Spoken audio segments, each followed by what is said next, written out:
Okay, thank you very much. Thank you for the introduction as well. And I also ask you to type in the chat your name and your organization or company as well, because we want to collect these basic informations about you. And if you have any questions about the topics, feel free to write in the chat box as well, and we will answer all your questions after the workshop. We will give you a text reply later. Okay, so I hope you can see my screen, which is shared now, which is this is the first page of my presentation. And yeah, let's start. Introduction of myself. My name is Zalán Tobak. I am a GIS and remote sensing specialist and working at the University of Szeged, Hungary, at the Department of Geoinformatics, Physical and Environmental Geography. I'm teaching and doing research in these topics for more than 15 years. And as Geza mentioned, I will be the presenter of this first and the second workshop. The first one today is a beginner level workshop. So if you don't have any idea about the GIS, or you are new in these topics, then it's for you. And I hope if you have already some clues and information about these topics, then in this case, you can also get some new information.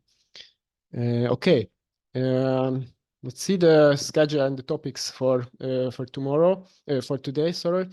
The presentation will have two parts, as you can see here. The first one, both of them is between 1 to 1.5 hours. It depends on my speed, and between these parts, we will have a short break. It's about 15 minutes. Okay, in the first part, we will deal with spatial data infrastructure in general. You will get an introduction about the concept of the SDIs, about the components of these infrastructures, short history of them, how to develop different approaches in this area. We will see the goals, the purposes of SDI, and to create an SDI and to work with SDIs. And we will see some examples as well on different level of scales and complexity. They will be national spatial data infrastructures from different countries and states, and so on. After this part, I think the first session, we will introduce to the different data types we are using in a GIS, in a geographical information system. The spatial data, the attribute data, and shortly about the metadata. But this topic, the metadata, will be more detailed tomorrow in the intermediate level session. We will see the vector and raster data model, how to manage and store spatial data and the corresponding attributes in these data models. Then we will check the different type of attribute values which can be used in a GIS, number, text, dates, and other more complex data types as well. And we will see the type of data and the different measurement scales which is important in this context. Okay, and in the second part, after the break, we see some GIS file formats, the most commonly used file formats, vector and raster formats as well. File-based formats like ESRI Shapefiles or GML or GeoJSON and so on. GIS database formats like the geodatabase from ESRI, the file and the personal geodatabase. Enterprise databases like PostGIS with the Postgres SQL, CAT formats, web file formats, which are data streams, and some so-called multi-temporal formats will be also just shortly introduced. And the last topic of this session today will be the coordinate reference systems, because it is an essential topic of in GIS, in any GIS. It is very important to understand how they work. What is a horizontal and the vertical coordinate reference system? What are the map projections? What type of them can we use in a GIS? What are transformations? And of course, we try to focus on JAMAICA, and we will introduce a bit more detailed into the map projections and coordinate reference systems used in JAMAICA, especially in this data repository we are working on now. Okay, so this is the topics, and let's start with the first point, with the spatial data infrastructure. Okay. So what is a spatial data infrastructure in general? What is the concept behind it?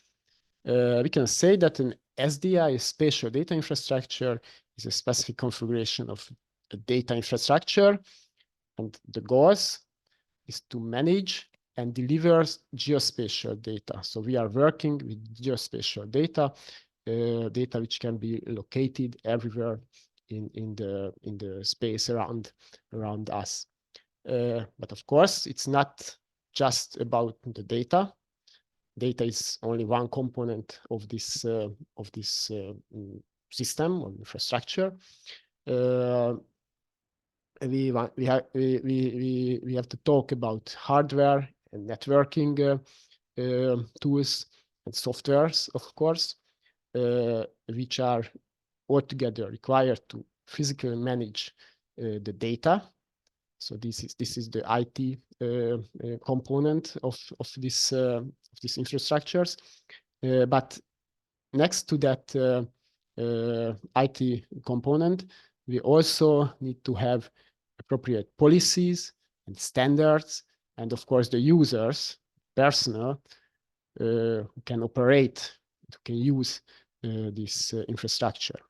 So now we can already see that it's not just a data set, not just a database, which can be used for different purposes, but it's a much more broader topic.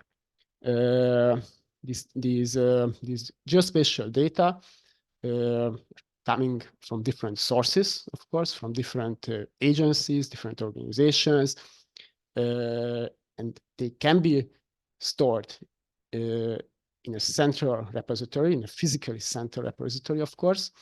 Every data set can be copied or moved to one big database, or it can be managed virtually in a so-called data catalog with links to the actual storage location everywhere, for example, in the organization in its original place.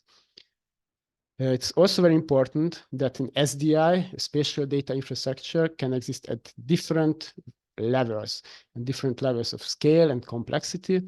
And we will see later examples as well, but you can imagine that, for example, a small company can handle and manage their spatial data in a data infrastructure, can build and create and organize a spatial data infrastructure. But a bigger company or a country or a nation or states or at the global level, we can also talk about SDIs. So this is the general picture of spatial data infrastructure. Let's see more details. And I search for some more exact definition of SDIs. For example, you can see them here in these slides. An SDI is the technology, policies, standards, and human resources necessary to acquire, process, store, distribute, and improve the utilization of geospatial data, and not only the data, but the services as well. And we can say any other digital resources which is connected somehow to the space, to the geographical space around us.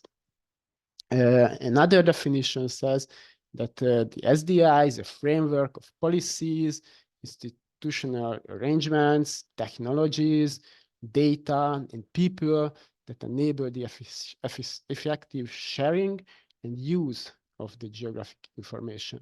So the focus is on the goal is to use the geographical information we have effectively, and we can share them with others, with our colleagues, with other organizations on different levels, of course.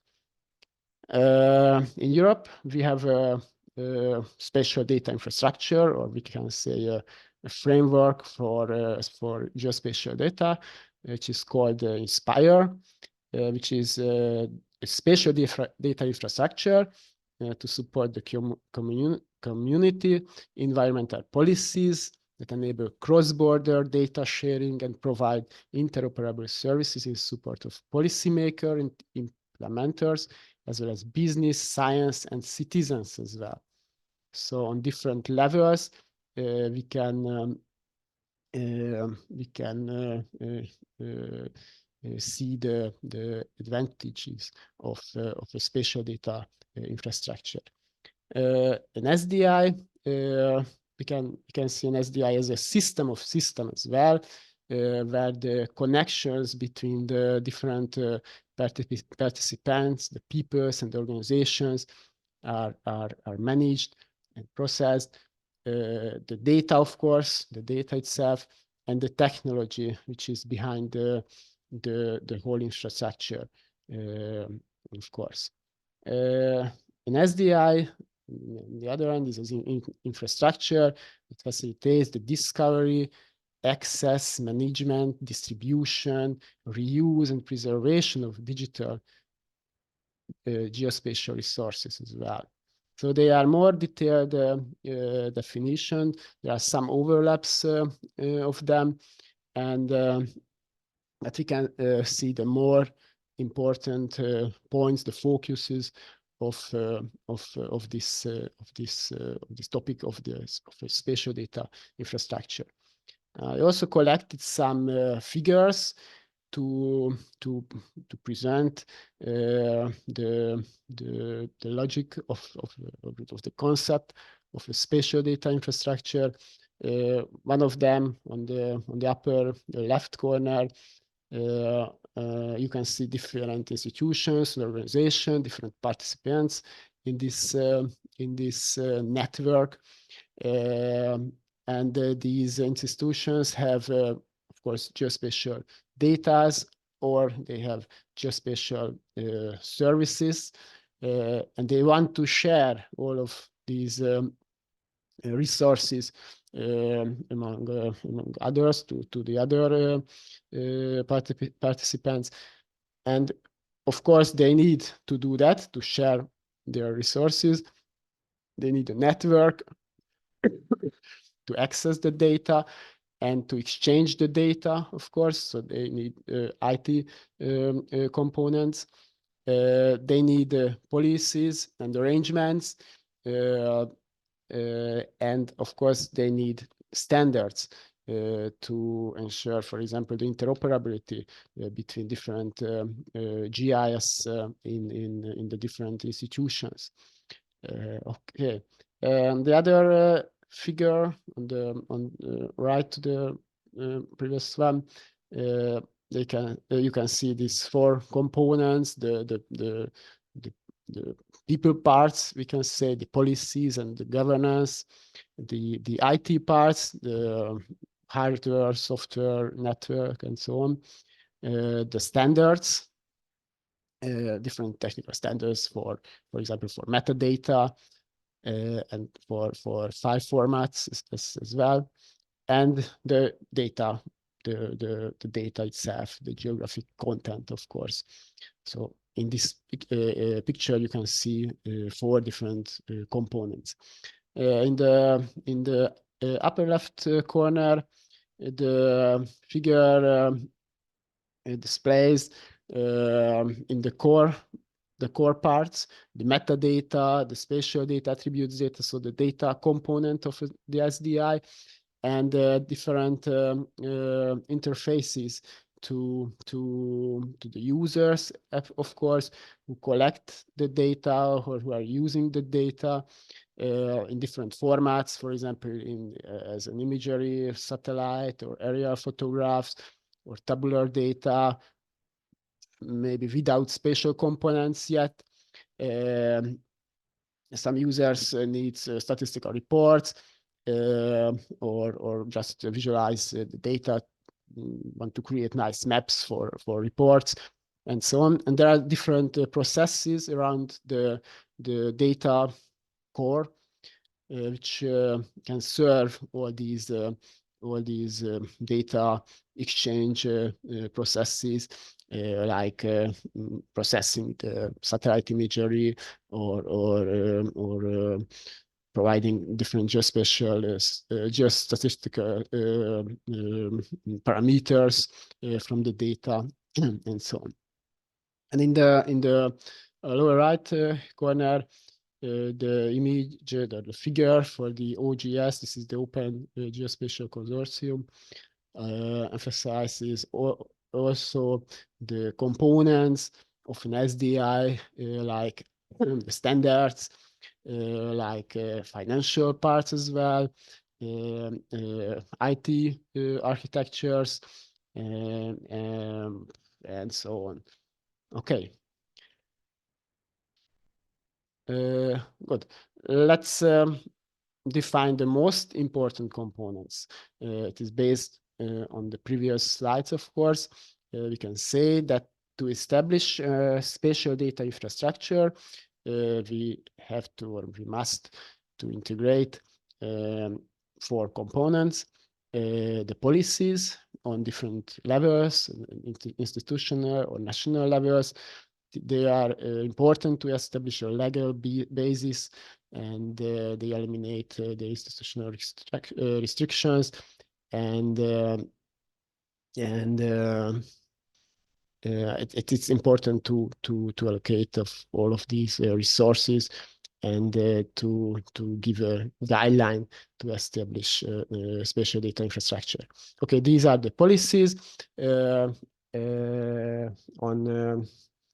On Thursday, on the 3rd theoretical workshop, I think there will be more detailed about this topic, but it isn't a beginner level topic, so we want to see it more detailed. The second component are the different platforms who provide access to the data and serve the distribution of the spatial data between the institutions or the organizations. We can say the stakeholders. They are GeoPortals and GeoViewer, which are web-based interfaces where the user can search for data, can download the data or check the metadata only. And these platforms facilitate the data access and the data exchange among the participants, of course. Okay, the third component are the standards. They will ensure the compatibility of the data between the different GIS systems, for example, or the different regulation of the organizations, and of course the geospatial data component, the attributes and metadata, and so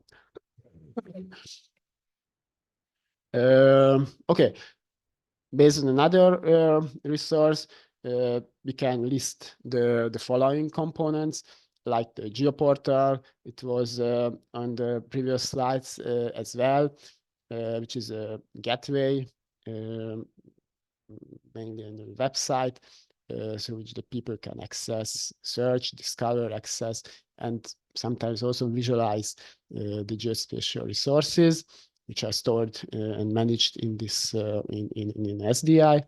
Metadata here is a distinct component, but it is, of course, it is closely related with the geospatial data. Metadata is the documentation about the data about data, which describes the who, the when, how, what, why, and many other aspects of the geospatial resources, which is not only data, but can be tools, geoalgorithm tools, and services as well, and the process which were used to create all these resources. The metadata will be the topic, will be one of the topic on the tomorrow session in the intermediate level. Data standards we also listed in the previous slide.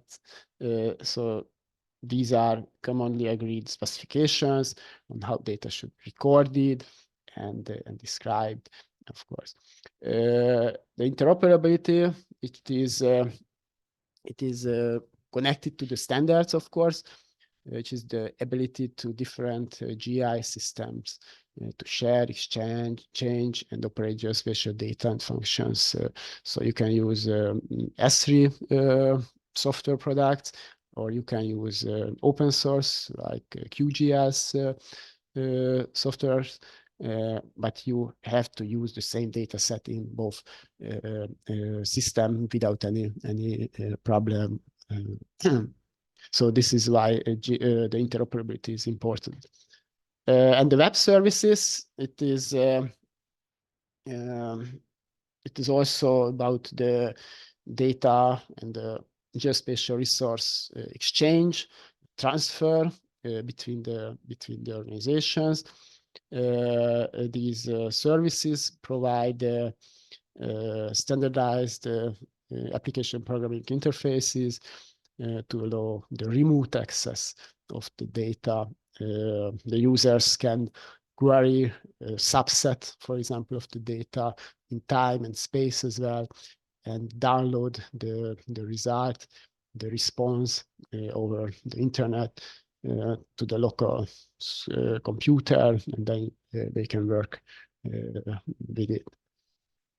Okay, let's see shortly just the main milestones of the history of SDIs.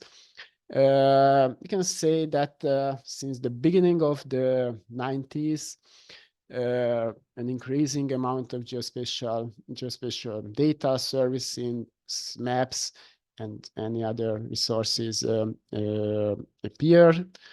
And because of this, two consequences are also appeared. The first one, that it was challenging to find and access the digital resources because they were widely distributed in different organizations, agencies, websites, and so on. So we had to look for the data for many different places. And on the other hand, there were a lot of redundancies. Of course, this redundancies means money and human resources as well.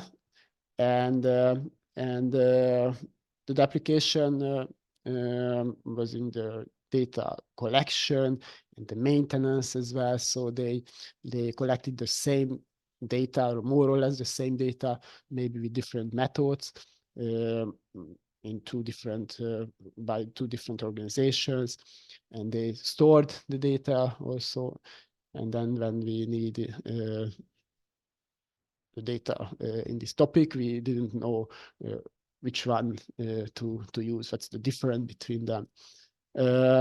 So from the 90s, many spatial data infrastructure were constructed on different levels. We can say that in the United States, in 1993, this National Spatial Data Infrastructure Initiative was started, and the goals were to provide standardized access to geographical information resources across the states, of course. The Federal Geographic Data Committee, this FDGC, was charged with the coordinating of all of these efforts to develop this national spatial data infrastructure, and the three parallel process of fronts were developed. One of them was the formalizing and creating of data standards, or data and metadata as well, to build up so-called clearinghouses, to provide data storage and online access as well, and to set a framework data set. There were defined 7 different framework data set for the entire country, for example, for the entire states, for example, street network, elevation model, different administration levels, and so on. The small figure shows us that there were 3 generations of SDIs in the past. The first generation was focused on the data, to build the databases, to collect the data from different organizations, from different data providers, and build up a database. The second step, second generation of SDIs, more emphasize the partnerships and the stakeholders who were involved in this spatial data infrastructure. As I mentioned before, that the SDI is not only the data and the database itself, but the people, the organization, and other components which are also important to work in an efficient way with geospatial data. And the third level, or the third generation of SDIs, focused more on the citizens as well. So they also contains so-called VGI, or volunteer GI, geographic informations collected by the citizens, for example. Okay, let's see and list some goals or objectives of SDIs. You can see that it's very important to promote and facilitate a universal access and use and exchange of all kind of geospatial information.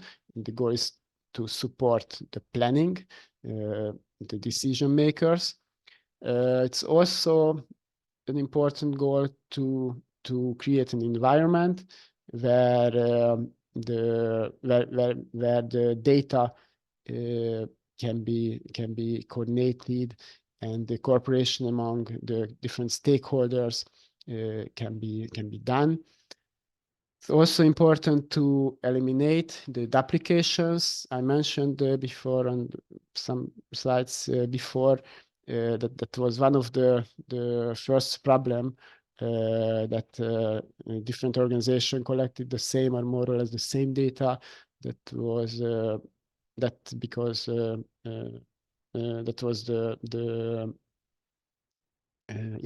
that's because the application appears, and the goal is to eliminate that. So capture the data and manage and store the data only once time at the appropriate level of the organization. It's also a goal to facilitate the capture of these spatial information through cooperations of agencies, so you can share your work to collect and create a national spatial data infrastructure as well, and to collect all these we can say framework data sets through different agencies or different organizations.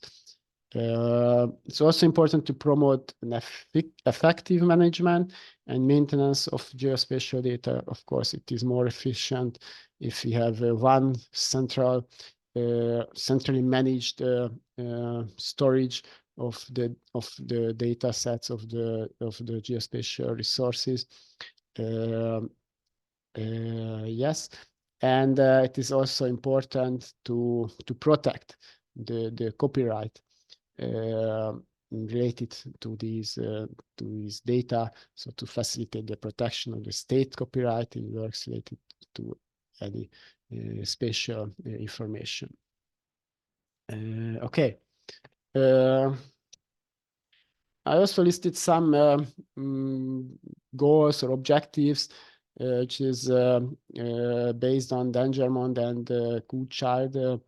They are, you can say, the father of GIS. They say that an SDI is very important because it can envision what is possible. It can support to build and manage these essential data, which is the basis of any other more detailed data sets, of course. An SDI can improve the productivity and the efficiency in different processes.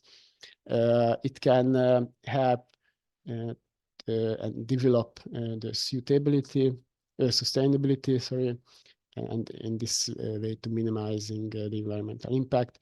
The engagement of the citizens is also important. I mentioned this third level when an SDI contains VGI data as well. It's also important to protect the biodiversity, and the SDI can support it also. It makes the agency smarter, smarter management of data. It is designed for resilience as well. The resilience is also keywords of nowadays. Sharing and collaborate in the data in between the organization, and ensure the individual privacy as well. Okay, let's see these different levels of scale and complexity. I can say that in the last 2 or maybe 3 decades, on different levels, governments, international, regional organizations, non-governmental organizations, companies, and local, regional, national, international, and so on levels have been implemented SDIs, created SDIs. The small figure shows us these levels. And another important thing that the detail of the data is changing based on the levels. Of course, on the global level, there isn't necessarily so much details as on the local level, for example. Okay, and now I want to show you some examples of geoportals.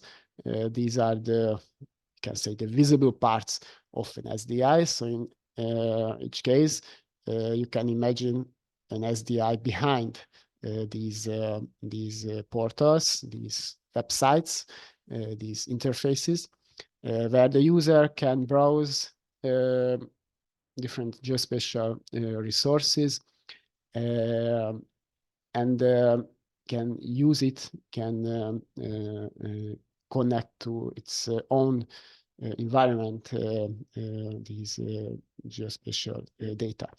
So I have to change the, just a minute,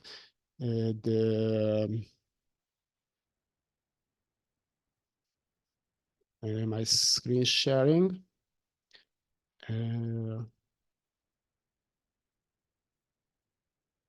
Now you should see a website, isn't it?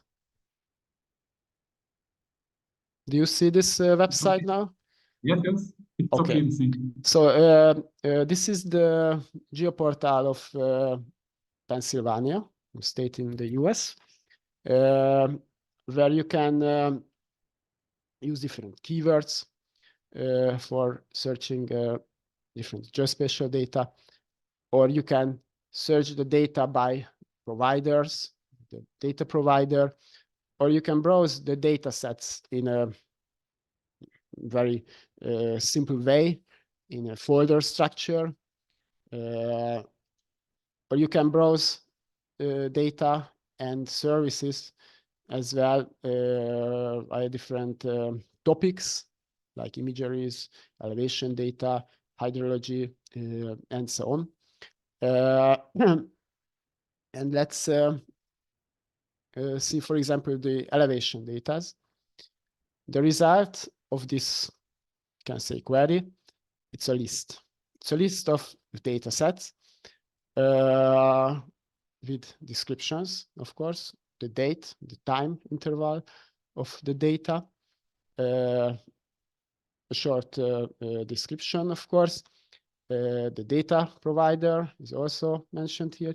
And maybe the most important, after we find the relevant data, the data set, we can get the information, of course, the data set itself as well.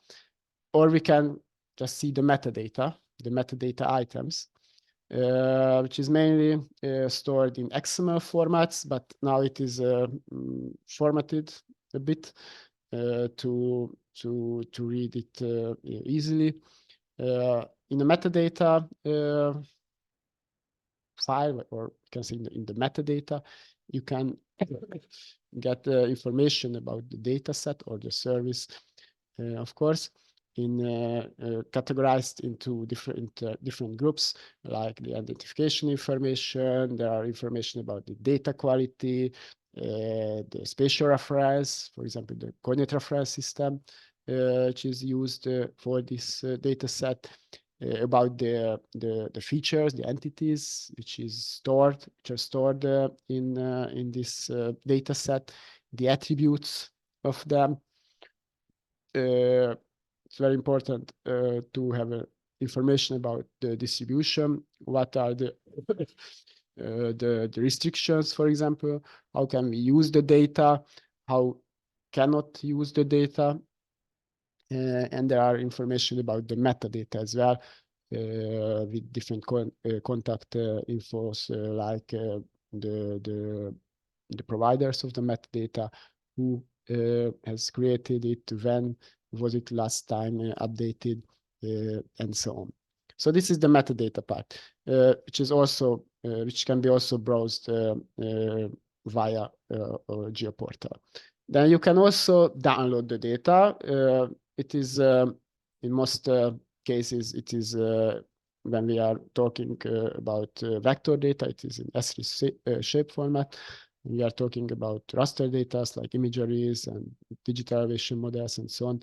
It is some raster formats we will talk about later. We can preview the data in a map viewer. We will see it later. And we can also have the option to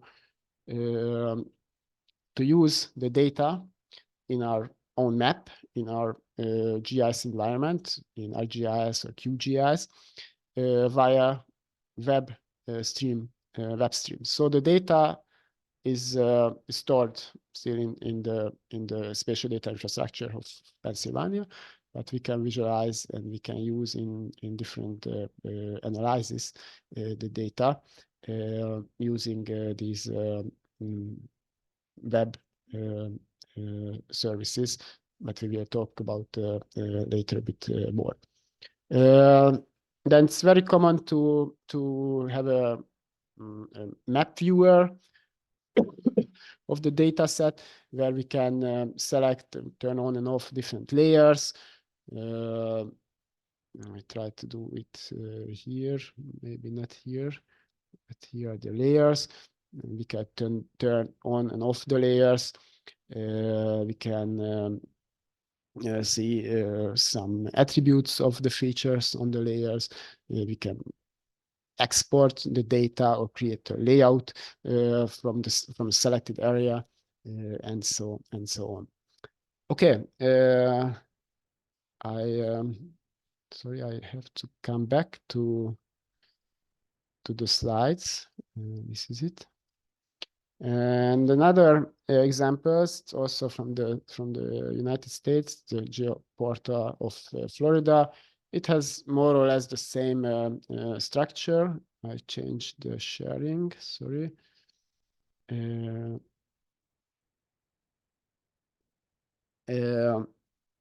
So you can browse the data in an alphabetic order, for example, or by topics, and you can also have a map viewer where you can visualize this data and query the attributes of the data sets.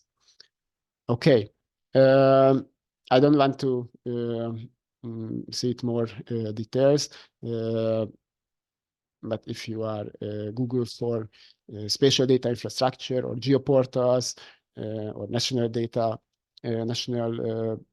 spatial data infrastructures, you can find similar portals for different countries or states and so on. I have another example from Europe. I want to show you that one as well. It is from a small country, it is Estonia, in the northeast part of Europe. They have a very nice geoportal and, of course, the spatial data infrastructure behind. On these links, you can see, for example, you can browse the metadata. This is a metadata catalog. This is it here. I hope you see it now. Yes. It is a metadata catalog. You can browse by the inspired themes or topics, different themes with different amount of resources. For example, the land cover topics, you can see different geospatial data sets, or maybe maps or services.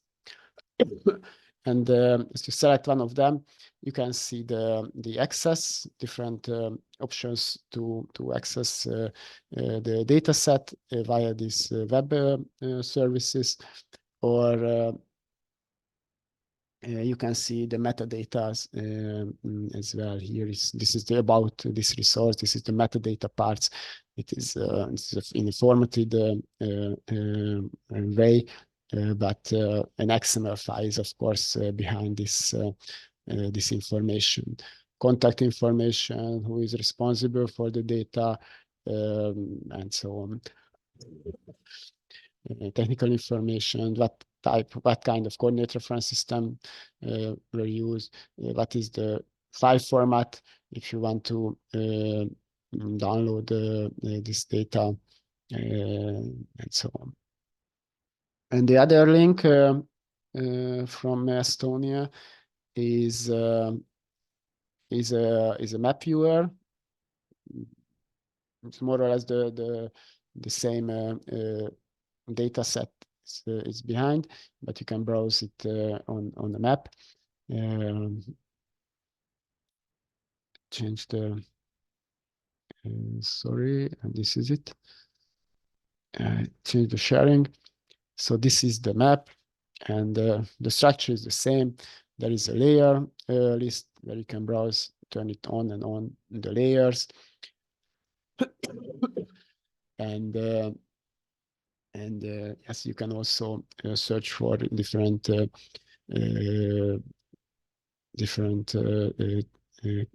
thematics. For example, the pharmacies are displayed on this map, and so on. Okay, and the last example, it is not a spatial data infrastructure, but it is, if you are Google for geoportal and something, for example, a continent like Africa, then you can find the Africa geoportal, which is a site of the ESRI, you know, the contributor of the developer of the GIS platform. So it is just a collection of data sets, spatial data sets, and maps for this area. I try to show you as well. It isn't. No, okay, it is. Yes, this is it. It's very nice pictures and so on. But the main point is there, the data library, where you can see the maps from ArcGIS Online. Maybe you know this online platform of ESRI. These are predefined maps in different topics, and you can browse, for example, the infant mortality in Africa or the land surface forms, and so on. So this is a basic and a common platform, ArcGIS Online, which can be used to share geospatial information, data sets, and maps created from different layers to your audience or your colleagues or your in your organization as well. Okay, let's go back to the slides. Okay, so that was a short introduction into SDIs. I hope it is much more clear that an SDI is not only the data, but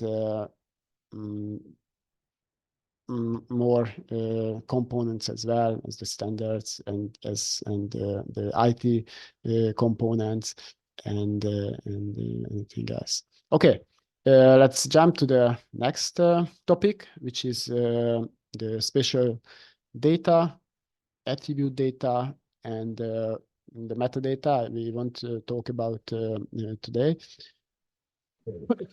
Okay, spatial data types. In which form can we represent the phenomenon and different, we can say, events also around us? We can model them as a vector data in point, line, or polygon geometry, of course.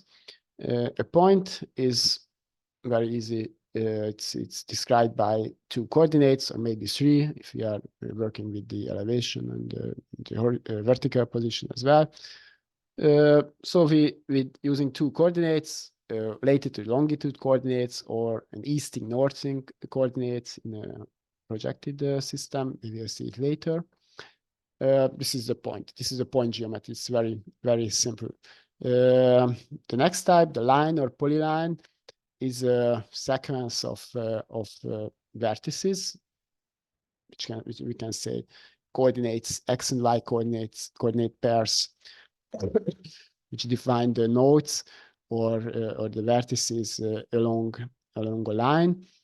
The third geometry type, is the polygon, which will define a closed area. So the coordinates are going around the area, and the first and the last one has to be the same, of course. And to the geometry, it can be point line or polygon. We can describe different attributes and attribute values, and all these attributes are stored in attribute tables. We will see it a bit later. And all of these geometry types can have a so-called multi-part versions when an object contains not only one point or one line or one polygon geometry, but multiply ones. They are connected, not spatially, but logically together. Okay, these are the vector data. Then we have the so-called raster or grid data, and we are working with pixels. You know this, sure. If you take photographs with your mobile phone, it is also raster data. These are rectangular grid with the square form, the square pixels, of course, and we can connect attributes and describing the elevation, population, temperature, phenomena like this. Okay, we have also images, which is also stored in the raster in raster forms, of course. But we can say it is another category of spatial data. They are remote sensing data, like aerial photographs or satellite imageries, where the numbers we are storing in the cells, in the pixels, describe the color we have used to display that pixels, or the spectral characters of the phenomenon on that area, like in a satellite imagery. We can also talk about the TINs, which are so-called triangular irregular networks. They are used to display continuous surfaces, but with discrete elements, triangles, so vector geometries. And there's another category of spatial data, which is the terrain data or data sets. They are point clouds coming from different sources, from different sensors, like LiDAR sensor, or the goal is to represent the surface, the ground surface in most cases. Okay, let's see the vector and the raster data storage. How does it in a physical model described and stored? So the vector model is used to describe the vector objects in point, line, and polygon geometries. In general, we can say for these vector geometries, we can connect and we can store next to them attribute data in attribute tables. These tables are relational tables building from rows and the columns, of course. And in general, we can say that the vector data model, so the point, line, and polygon geometries, are used to model, for example, the public utility or the real estate registry and administration, or in more general, we can say for anthropogenic structures can be better modeled using vector geometries.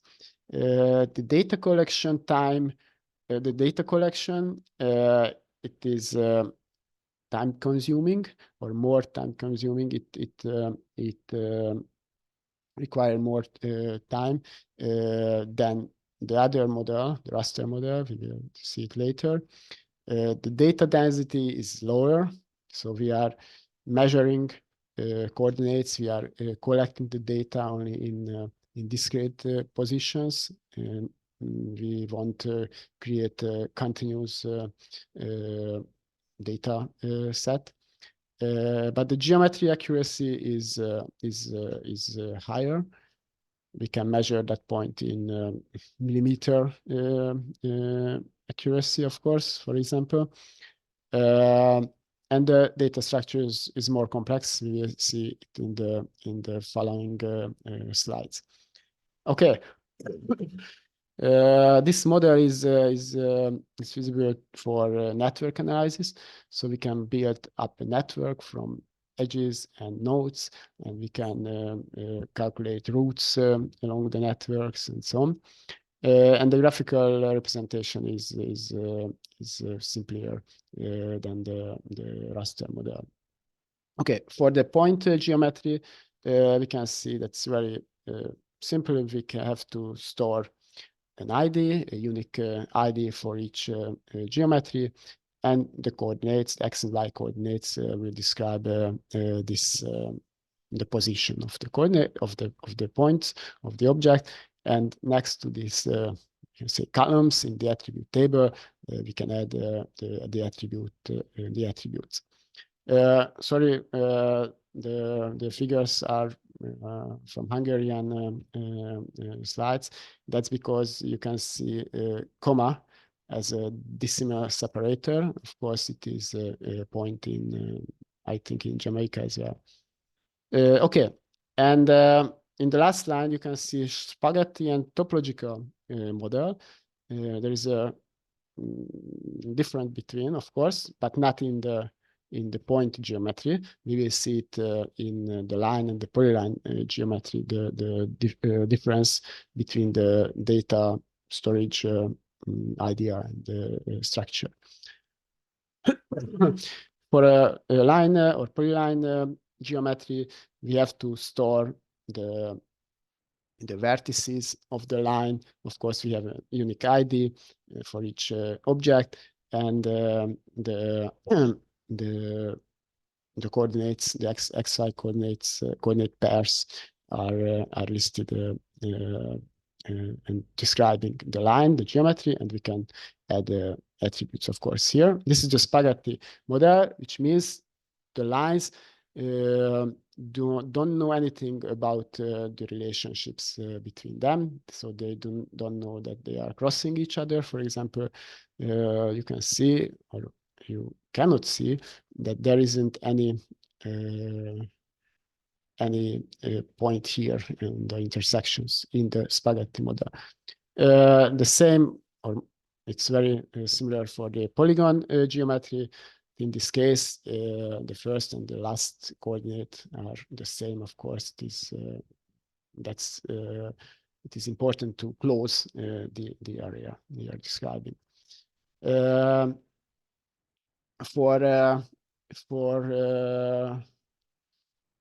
the topological model of line features, we also have to store these intersections and different tables for the nodes and the line segments, as you can see here in the tables. Sorry, to click. In the table, we store the IDs for the nodes. These are the points, okay, signed with the numbers. With their coordinates, of course. In another table, we have to store the line IDs, and for each line, the starting and the ending, the start and the end nodes. the or the from and the to node ID. And for the nodes, we also have to store the connected line IDs. So we are going back. You can see that, for example, for this third point or third node, in this point, we have 4 connected lines, the A, B, D, and F. And this is also stored here in the table. So this is the topological model. It is different from the spaghetti model, where we only store the line ID and the coordinates of the vertices, and that's all. We didn't store anything about the nodes. And for the polygons, it is much it's a bit more complex because we have not only the nodes and the areas or the polygons itself, the surroundings areas, the closed areas, but we have boundaries or edges which are served as the boundary between the polygons. So we have the nodes with numbers, we have the edges with the letters, and we have the polygons with the Roman numbers here. And in the tables, we have 5 tables now. One for the nodes, node IDs and the coordinates, one for the lines or the edges, line IDs, start and end nodes, and the vertices when if the line is not a straight line. And a table for the polygons, the polygon unique ID, and the boundary, the edges along the boundary, and the description. This is an attribute. And we also have a node edge table with the connected edges in one node.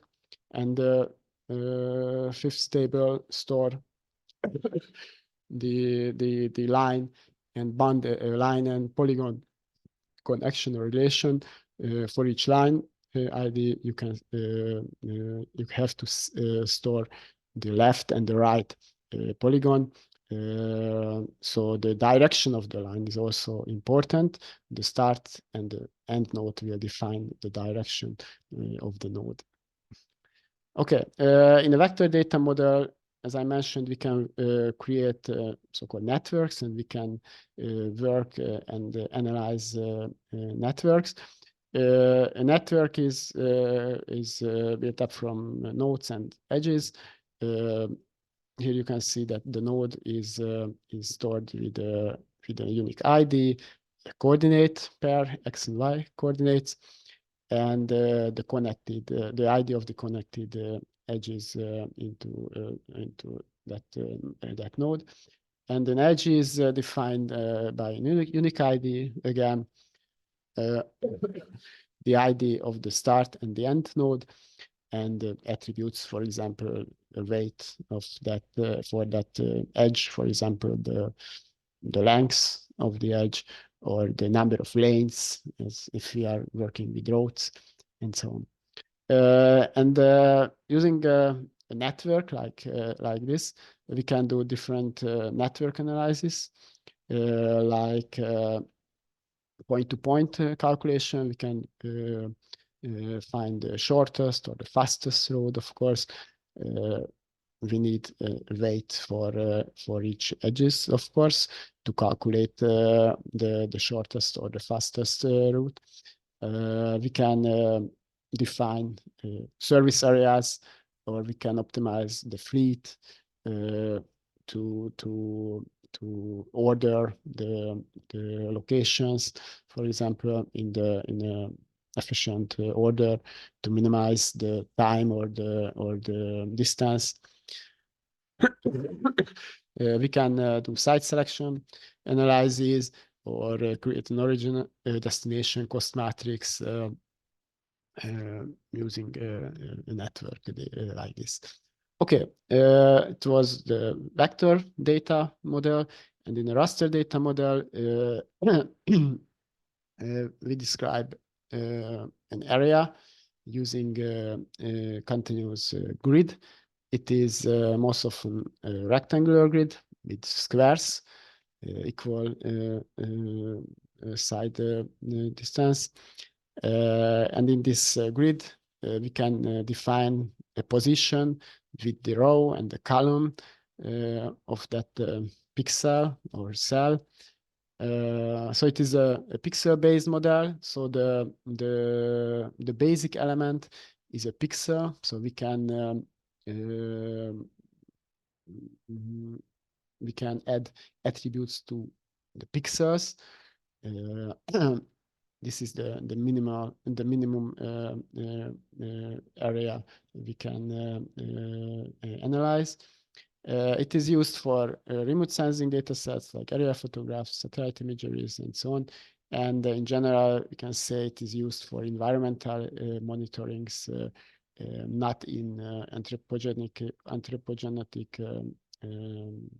phenomenon like roads and so on. It is the vector data model is used for that cases. The data collection is faster compared to the vector data model. You can imagine we can create an aerial photograph of a big area in one shot, but you have to work a lot to measure the same area from point to point using any measurement device. So it is it can be much faster. The data density is higher, so we have much more object. So each pixel is an object compared to the vector, where we only have discrete points or discrete lines or polygons. The geometry accuracy is lower. The resolution, the size of the pixel, will define this accuracy. So if we have a satellite imagery with the 20-meter resolution, we cannot have information inside that pixel. We cannot measure distances with better accuracy than the resolution of the data set. And the data structure is much simpler than the vector data. We don't have to work with different tables to store the nodes, edges, and so on. We have this rectangular grid and values in the cells. Maybe we will show it. I will show it. We can connect additional tables and additional attributes as well, but it's not the basic case. The figure in the lower right corner will show you how to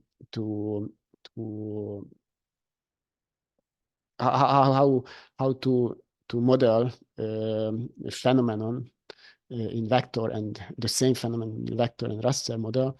Here you can see that, for example, the accuracy is much better in the vector model than in the raster. Here is an example of storing attributes to each pixels. Sorry for the Hungarian text, but you can see that we have a code stored in the pixel, and using that code, we can connect different descriptions or attributes to the pixels. And we can also join other tables using keys, primary and primary keys to other information like the soil type and so on. Okay, let's jump to the attribute data types. I mentioned in the vector data model and in the raster data model as well that we can store next to the geometry, the spatial data, attribute data, description data as well.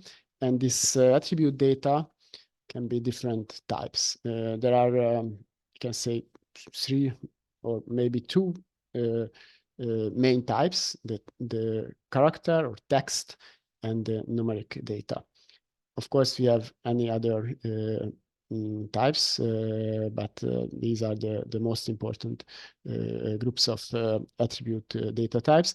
The text or character data, it's also called string, is a text-based value, of course, storing names, categories, or other descriptive values, which is stored as a alphanumeric series of alphanumeric symbols, and it means the meaning is a qualitative information. Okay, so not a quantitative but a qualitative information. It can be sorted, ascended, or descending based on the ABC, of course. In the attribute table, these are basic functions in any GIS. You can calculate statistics sorry, you cannot calculate the normal basic statistics like mean, maximum, minimum, standard deviation, and so on from character data, of course. But you can use it for summarizing your data, for example, counting the features in selected unique value of the attribute data, for example, counting the states with I don't know, the currency of US dollar or something like this. For numeric data, it is another main group of attribute data. It can be integer and floating or decimal number. Of course, integer is without decimals, so they are in whole numbers, we can say. It can be stored as a short or a long number. The difference is the space which is used to storage them in a drive in the computer. And the floating points or decimal format numbers have, of course, decimals with the defined number of decimals as well. They can be sorted ascending or descending order, of course, and they store quantitative informations, not qualitative, but quantitative. And it's very important that numeric data is not always quantitative. Not always store quantitative information. It can be also qualitative information when we are using it as a code or category or ranks, for example. But we will speak about later when we are talking about the measurement scales. Okay, next to these two main group of attribute data, we can store, of course, date and time information in an attribute in different formats, of course. And there is a so-called blob or binary large object, the data type as well, which is used to store complex information, for example, an image or an embedded object from other applications, but it is mainly used in more complex GIS formats like geodatabase, so not in a common ESRI shapefile. And for the enterprise databases, we'll talk about a bit later. We can use many other data types as well. Lots of subcategories or subtypes of numeric data are available, and so on. Okay, and let's see two categorization of the data types, and that following slide the different scales of measurements. We can group the data in quantitative and qualitative categories. can say that the quantitative data can measure with numbers, and the qualitative data is a non-numeric data, categories, codes, binary values, yes and no, and so on. The quantitative data, which is measured with the numbers, can be a discrete or a continuous data. Discrete data is a whole number, an integer number, which cannot broken down further. It can be an order, number of items, and the continuous data can be broken down in smaller parts, for example, decimal number formats. And this continuous data type can also divide it into two more categories or groups, the interval and the ratio type. Interval data are represented with numbers, the known differences between the variables, and the ratio numbers is ratio number data measurable have measurable intervals where the difference can be determined. So we will see in the next slide the scales of measurement. There will be some examples of that as well. For the qualitative data, we can in the case of qualitative data, we can talk about the nominal and ordinal data or measure of scale. It's overlapping these two things in this case. Nominal data is for gaming to discretize the phenomena based on an attribute, and the ordinal data is used to describe an order of some qualitative information, like happy, neutral, and unhappy. Okay, and these are the measure of scales, the scales of measurement. We can use a so-called nominal scale when the goal is to discretize the features, the objects based on the attributes. For example, phone numbers are different. There isn't any order between them, or the eye color is measured here, or the currencies of the countries, and so on. The ordinal scale. In the ordinal scale, we can do a ranking. The variables, the values can be ordered in descending or ascending order. But the difference between them, it isn't determined. There isn't any sense of the distance between the values. So this is the example of happy, unhappy, happy, neutral, and unhappy, or any other ordering without determined difference between them. The interval scale is used for quantitative variables when we know the intervals and there is a sense of the intervals, and the intervals is always the same. For example, the time or the temperature, especially the Celsius scale. And the ratio scale is used for variables when the scale have measurable intervals. So the interval is the same, and it has sense to, for example, to divide the values, and we can say that I don't know, 100 is 10 times than the other values of 50, for example. A good example of that is the Kelvin temperature scale.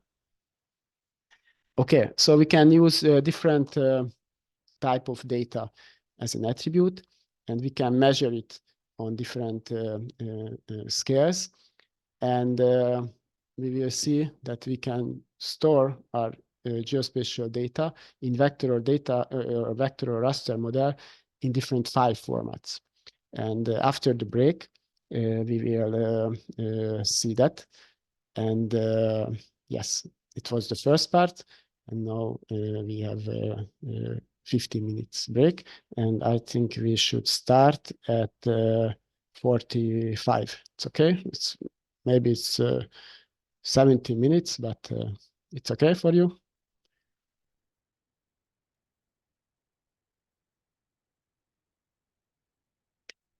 Okay. I hope, yes. Thank you. Hello. We can continue, I think. Do you hear me? Isn't it? Yeah. Yes, we hear you. And do you see my screen, the slide? 50 minutes break. Break. Okay. Thank you. Thank you so much. Okay. In the second part, we will talk about two topics. One of them is the file formats, which is commonly used in GIS systems for vector and raster datasets, and for web-based data streaming as well. And the second topic will be the coordinate reference systems. Okay. I think we will finish at 12, isn't it? Yes. Okay. Sorry. So let's beginning with the vector file formats. These are GIS formats which stores the information in files, so not in databases, but in files on a drive in a local or network folder. So the first and maybe the most important format is the ESRI Shapefile format. I think who have ever used the GIS knows this format, which is the most common geospatial file type vector file format. It is known by all commercial and open source GIS software, so you can use it in ArcGIS platform, or in QGIS, and in any other GIS platform. It's very important that it is not a single file.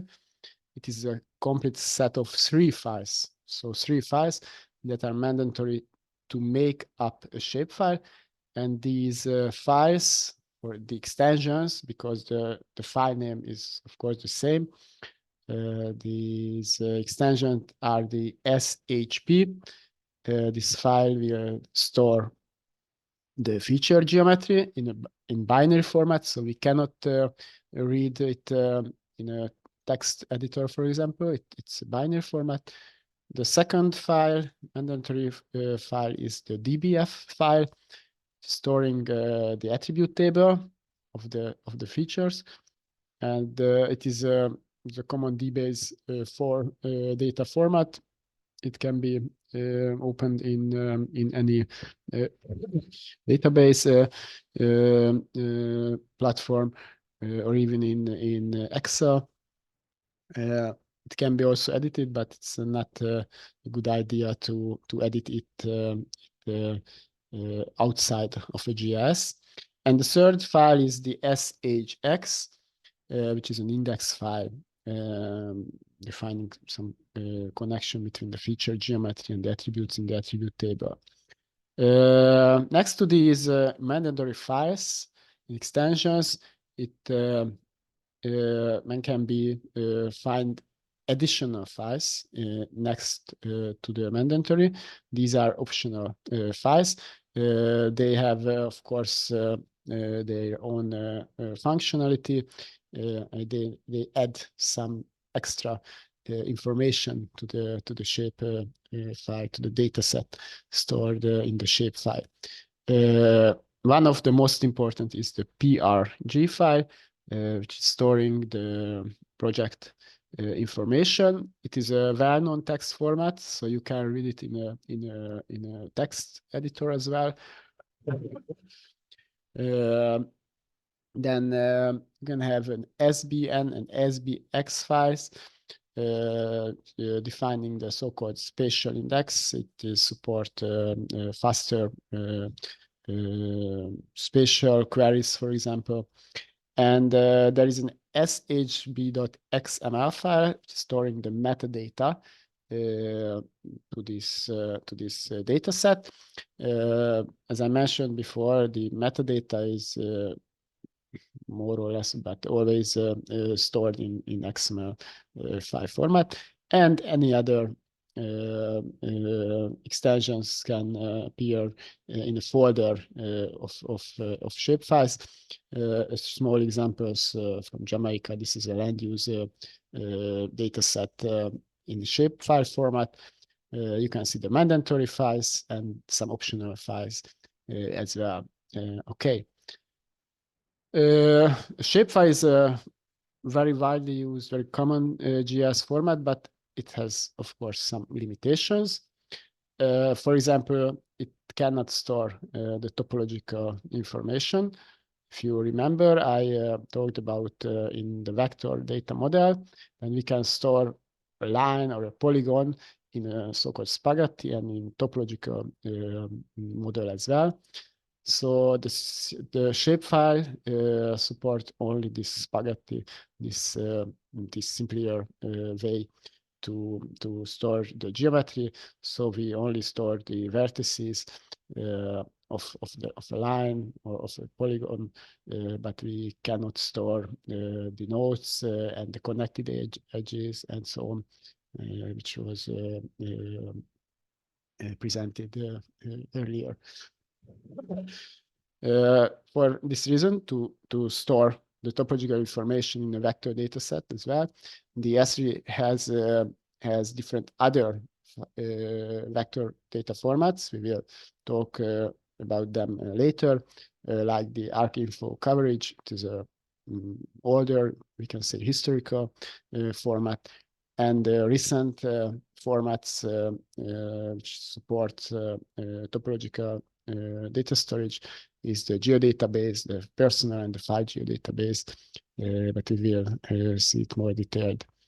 Also an important limitation that the shapefile format do not support the splines. So if you want to draw a circle, you have to draw it with the vertices. So if you zoom in to the shape, to the geometry, you will see these vertices at a zoom level. It has a size limitation as well. The shapefile cannot exceed the 2 gigabyte file size, which is not too much if you think about if you want to store I don't know, very complex street network with a lot of lines and vertices of a whole country, for example. That may be this limitation real problematic. Okay, there are some limitation of the DBase format as well, which is used to store the attribute table in this shapefile format. For example, the field names cannot have more than 10 characters, and the maximum number of fields, the maximum number of columns, the maximum number of attributes you can store is 255. And there are only some very limited field types, data types, integer, decimal number, string, date, and so on. But you cannot store complex objects like globe in a DBase column or field. So, for example, that's because you can see very often abbreviations in the field names the headers of the fields in an attribute table, because you cannot type the whole name of the attribute. For example, you have to cut it to 10 characters, for example. And another limitation or a property of shapefile format, that you cannot mix different geometry types. So in the shapefiles, you can only store points or lines or polygons, but you cannot mix them in one file. Okay, let's go to another format, which is also very often used, but mainly in an open source environments and in web applications, not in a desktop environment. But it is good to know, because maybe you can download or you get spatial data in this format. This is the GeoJSON. GeoJSON is an open standard format, primary for online web mapping, as I mentioned. It's not a binary format, so you can read it. You can open it text editor, or you can write. You can create a file like this in the script, for example, in this Python script, or some simple program as well. In a JSON, so this is a JSON. This is a variant of the JSON format. It can collect, it can store different geometry types in a so-called feature collection. So in a feature collection, it can have a point, a line, and a polygon objects or feature as well. There's a so-called topo-JSON format, which supports the topology. And it's a limitation that it cannot, it also cannot support the splice. It's similar to the shapefiles. But here you can mix the geometry types. Some examples can be seen here. An example of point geometries, of one point geometry, and the properties, of course, are also stored in one file. So here you have to work with one single file. You don't have to deal with other extensions and so on. You won't forgot to copy the DBF files or any other mandatory parts of the shape files. You have to pay attention to one files. Another example how to store the geometry of a polygon. So it's a very well-known format. It's just list the coordinate pairs divided by commas and brackets and so on. If you are interested in this format, you can try this in this site, in this GeoJSON.io website, where you can write your geographic features on a map, on a base map, and see parallelly on the sidebar the GeoJSON structure. Okay, I have also created, prepared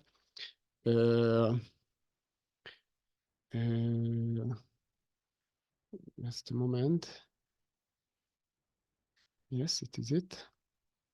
GeoJSON from Jamaica, from your data set. I want to show you that. I have to change the file sharing. Now you can see this is the Notepad application, and this is the content of the GeoJSON file. Of course, you have the name of the data set. You have a coordinate reference system as well. We will talk about later. This is the reference of the coordinate reference system. And here are the features, the individual features with their properties. It's listed here. the first attribute, the name is com something, and the value is 105, and so on. And here is the geometry, the type of the geometry, and of course the coordinates in a spatial reference system, which is now the Jamaican grid. Okay, let's go back to the slide. This is it. Okay, the next format is also a well-known and readable, human-readable format, which is GML, or Geography Markup Language format. It is a version of a variant of the XML, Extensible Markup Language. Its main advantage is that it's both human and machine readable, so you can use it in programs. You can write it by programs as well as scripts, and it can also store different geometry types in one file, like points, lines, curves, surfaces, and polygons. And it stores the spatial reference information as well. This is a small example.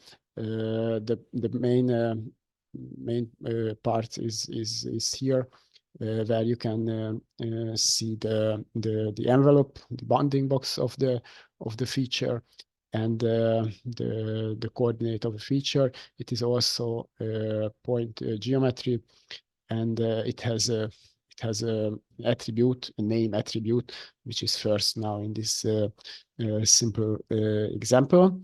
I can show you another example as well. Here I have it was the GML, isn't it? Yes. Created a GML from the class A type roads of Jamaica. I create a subset from the roads and create the GML. It is a very long files, but it stores all the information, the spatial and the attribute data as well in one file.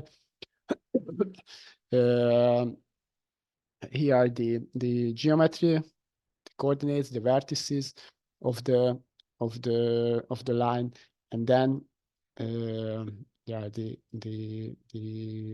attributes and the attribute values here. Okay. Let's see another type of vector data format or file format, which is the KML. It is also, we can say, it is a widely used format because it is the primary format of Google Earth. Maybe you know this is a virtual Earth application. It has a desktop version as well and a web-based version. It is also an XML-based file format. It has a zipped and archived version, which is a TMZ file, which is important that the coordinates are always stored in latitude and longitude format, so in decimal degrees, using this VGS 84 coordinate reference system. And optionally, you can also store the elevation value to this to the elevation the Z coordinates into the file. So you don't have to store information about the coordinate reference system because it is fixed in this VGS 84 system. And I show you again an example. It is also a text file, which is also an XML variant. This is the KML file.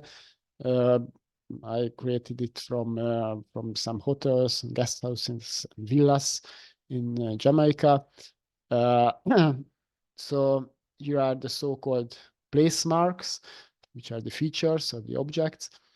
and inside this place mark tags, you can see all the information. First, the attribute, the description, where is the attribute data here, and then the type of the geometry, which is a point now, and the coordinates in geographic coordinate format, so in latitude and in longitude and latitude, because the longitude is the x, the first coordinate, and latitude is the second coordinate. Yes. And this file can also display in Google Earth. I will open it. It's it, and change the sharing to that. Just a moment. It will be here. So this is these are the points in Google Earth. By the way, the Google Earth can handle not only this KML format, but it can open directly the ESRI Shapefile format and any other GIS formats as well. Okay. Let's go back to the file formats. So it was the KML. The next one is the GPX or GPS exchange file. It's good to know this format because it's very common in handheld GPS devices, and different mobile apps also uses this format. If you are going around in the mountains and tracking your route, so collecting positions using your app on the phone or on a handheld GPS device, you can export these information in GPX format. It is also an XML-based format, and it describes so-called waypoints, tracks, and routes, where waypoints are point geometries. For example, you can mark some location, a viewpoint, for example, or a peak of the mountain, like as a waypoint. You can store tracks, which are linear features, so polylines with vertices, and the interval between the vertices can be defined by time or by distance. And the third type of we can say geometry of features, which can be stored in a GPX file, is the routes, which are just the points, navigation points, and edges between the navigation points. The coordinate reference system, the coordinates are always stored in latitude and longitude formats. This is the same VGS84 coordinate reference system as we saw in the KML format. And you can also store optionally some additional information coming from your GPS device, for example, the time of the measurement, the elevation, or some accuracy parameter from the GPS device, and so on.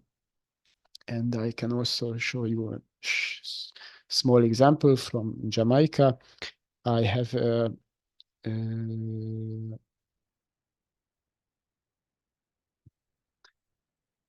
GPS file.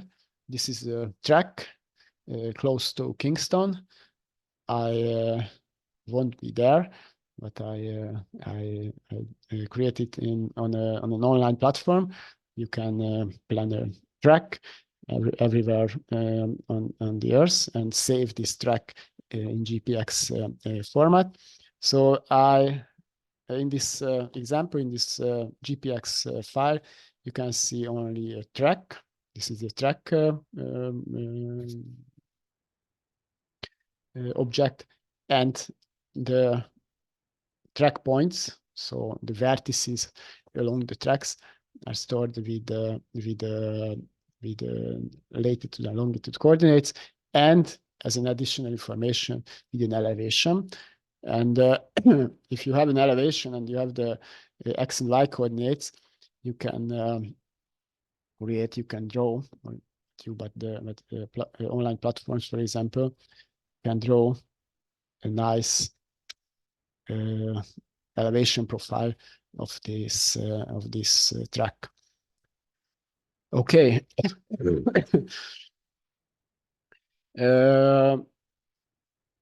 Other file-based vector formats, and they are not so often used nowadays, I think, especially if you are working in ArcGIS environments or in QGIS. So there are some other commercial or proprietary formats which are connected to GIS platforms and softwares. So, for example, this map info tab format is also, it is similar to the ESRI shapefile, because it also contains multiply files, and you have to have all the files to work with this data set. You have to have tab, dot, and ID, map, and int extension with the same file name, of course. I already mentioned this ArcInfo coverage format, which is, you can say it's a historical GIS format. It can be still used in ArcGIS, in QGIS, and other platforms as well. It was developed in the 80s of, so it's maybe 40 years ago, but it is supporting the topological data model. It's a very good point for this format. And it contains different geometry types in one data set, but it isn't a single file, but it is a folder of corresponding files, and all these files is necessary to work with an ArcInfo coverage data set. Okay, let's see. Let's jump to the raster formats. We know about raster data model. We have a rectangular grid, and the cells or the pixels inside can store some information, a value. The most common used formats or file types are the IMG and the TIFF or GeoTIFF files or formats. The IMG is a proprietary file format developed by the Hexagon Geospatial and connecting to ERDAS images software, which is a remote sensing data processing environment. This format can store single or multiply bands remote sensing data sets, so satellite data or imageries. What does the multiply bands mean? That, as you maybe know, in a satellite imagery, the sensor acquire the information, the reflectance from the Earth surface in different spectral ranges, and for all single range of the spectrum, create an image. And all of these images, we can say these bands, can be merged into one file and stored in one file. These are the multiply bands data sets. It is also supported by the GeoTIFF format. which is also commonly used for remote sensing data sets. The IMG file uses a hierarchical format to store basic information about the file or the data set, like the type of the sensor which are used to collect the data, the acquired data, the projection, statistics, minimum, maximum values in the layers. If you have multiple bands on the same statistics for all bands, so-called pyramids, which is used to support the zooming, quicker zooming, and so on. An IMG file can have a continuous or a discrete type of raster, so it can store in the pixels discrete data types like a soil map. It's a discrete data, or a continuous data like an elevation of the surface of the Earth's surface, or satellite imagery band with the reflectance values from pixel to pixel. I will show you some examples soon, but let's see before the GeoTIFF format. The extension is TIFF or TIFF with double F or with single F. It is a standard file, GIS file format for imageries, satellite or area photographs, the same as the IMG format. It can have auxiliary files. So next to the TIFF file, you can have other files with the same name. It's similar to the shapefile. They aren't mandatory, but they add information to the data set. For example, this TFW file, the so-called word files, can give a geolocation. So to the file, if it isn't stored in the TIFF file itself, because the GeoTIFF can store the spatial reference information, so the coordinate reference systems and so on in one file. But if you are working with a single TIFF file or other commonly used raster files like JPEG or PNG, in these cases, this word file can add the geolocation to a single raster or image file format. We will see an example soon. You can have an XML file storing the metadata. You can have an OGS file storing the projection and other information of the file.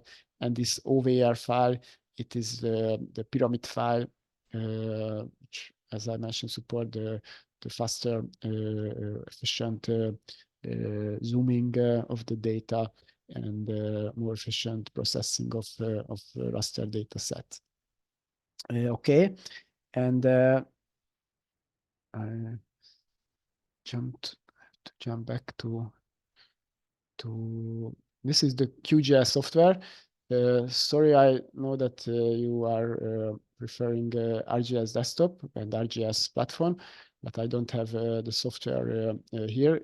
In the practical workshop, of course, we will work with ArcGIS, but here I want to present how to use these raster file formats like the TIFF file and the other file, the other general image files with the word files. Sorry, where is it? Okay, I have change my screen sharing. Sorry. Where is it? This is it. Here I have a PNG file. It is a simple image file. I can open it in any image or file picture browser software. It looks like this. It is Montego Bay. It is a subset from a topographic map, but it's a simple image file without any spatial reference, any coordinates, anything else. And but I have next to this file a PNG file here, and I want to show you this the content of this file in this way. So I have to change the screen sharing again. Just a moment. So this is the content of the file. You have 6 values in 6 lines, which will define the position of this raster, especially the upper left corner of the file. This is the coordinates of the upper left corner in a selected coordinate reference system. It was created from the Jamaican grid, so it is in these coordinates are in Jamaican grid, and the first and the the first and the fourth lines will show you not you but the GIS system, the software, the resolution, the size of the pixels in the X and in the Y axis, and using this information, the software can locate or put the image to the right position. I will do this and show you in QGIS. Just a moment. Share it, and it is it. Okay, it is on the right location, and I don't have any other information that this small text file, this small Word file with the 6 values or four of the 6 is defined. The coordinates of the upper left corner and the resolution and the size of the pixels in along the axes. Okay.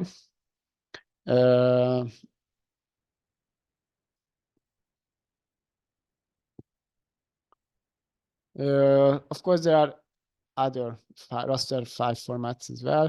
You can meet in your work, like the BSQ files. These are the so-called NV raw rasters. NV is also an image processing software, especially for remote sensing images, of course. They can store single or multi-band imageries. They had a so-called header file. It is next to this the image files, which describes the number of columns, rows, bands, statistics, and so on. So additional informations we'll give using this file, this header file. ESRI Grid is a format from ESRI. It is connected to ArcGIS, of course. It has no extensions because it is a folder, not a single file. It can be used to store attributes to the pixels as well in a so-called watt or value attribute tables, and it can have a discrete or continuous or integer and floating point grids similar to the IMG or the TIFF format. There are so-called compressed formats as well. Of course, the IMG can be compressed in using different methods, but these formats listed here, the ER mapper, the JPEG 2000, and the LaserTag Mr. SID formats are very well compressed formats. So it is used to store big raster datasets. Yes, you can see the extensions, ECW, GP2, and SID format. For the GP 2000 and Mr. SID format, you have to have a Word file to geolocate the data, but the ER mapper file can manage the spatial reference in the file, in one file.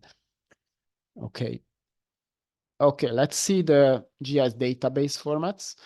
Previously, we saw the single file formats Okay, they weren't in any case only one files, but they are mainly files and mainly one files. The GIS database formats are different from the previous ones, because they can store complex data structures in one file or one folder. We can see it later. First of all, we have to talk about the ESRI geodatabase formats, the file and the personal geodatabase. The earlier one is the personal geodatabase. It was used before ArcGIS, maybe 10 or 10 point something. But for the newer versions of ArcGIS, the default data storage format is the file geodatabase. Okay, the file geodatabase is a folder. We can say it's a container, and it can store multiple data sets, which can have a table, a vector, and a raster data set as well. So we can combine and combine all of them and store them in a container, in a folder. It is a binary format, so you cannot read and understand the structure if you open the folder in a file explorer. But of course, the software, for example, ArcGIS and other softwares can implement the format as well. So, for example, in ArcGIS, you can browse the structure. You can see the hierarchical structure of the geodatabase. It has also a file size limitation, but it is 2 terabyte. So it's much bigger than the Shapefile was, or the older version of geodatabase, the personal geodatabase. In the file geodatabase or personal geodatabase, the same, you will have so-called feature classes, which are the single geographic data sets with defined geometry data form, a geometric type or spatial data type, like point, polyline, or polygon, or raster. And in a file geodatabase, you can also store and manage so-called complex data structures like networks, polygon topology, relationships, mosaic data sets, and the group of feature classes, the so-called feature data sets. The personal geodatabase is an older format, which is a file, it is a Microsoft Access database file, an MDB file. So everything is stored in one file. Okay, but it is a database, as you know, with several tables inside. You can also manage multiply tables, vector and raster data sets, and relationship classes. So relationships between the features, but it cannot store and manage topology, for example, or raster mosaics and more complex structures, which is supported by the file geodatabase. And the maximum capacity is 2 gigabyte, which isn't enough nowadays when we have to store bigger aerial photographs or mosaics of aerial photographs and satellite imageries and so on. I have a small table comparing the 2 geodatabase type. You can see that file geodatabase, it's newer, it's introduced with ArcGIS 10.0. The limitation in size is different. File geodatabase is can be much bigger.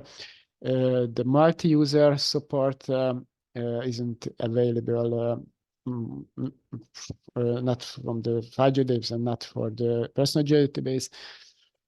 Only the single user editing supported. If you want to support the multi-user editing, you have to use the enterprise database formats. We will shortly talk about later. Yes, of course, the performance is better for File Geodatabase, data access and the processing times. The compression is also more efficient. There are more security mechanisms. File Geodatabase supports attachments. For example, you can attach photographs for your features taken on the field. You can create networks, as I mentioned, in File Geodatabase. The versioning isn't supported, or in File or in Personal Geodatabase. It is also a benefit of the enterprise databases. And yeah, the storage type is a folder and multiple files in a folder and a single file in case of the Personal Geodatabase. Yes, and this is a small example of the National Repository of Jamaica, or the version we have now. You can see on the highest level the File Geodatabase. This is a National Repository, and inside the File Geodatabase, you can create groups. It's called feature datasets. Feature dataset has a predefined spatial reference, for example, coordinate reference system, and inside the data feature datasets, you can have the single feature classes with different geometry type, polygons or lines, points, not in this case. And here in the bottom of this list, you can see two so-called raster mosaics, which will manage and organize a lot of single raster datasets, raster files, you can say, in one in the frame. And using this raster mosaics, you can seamless browse these individual raster files.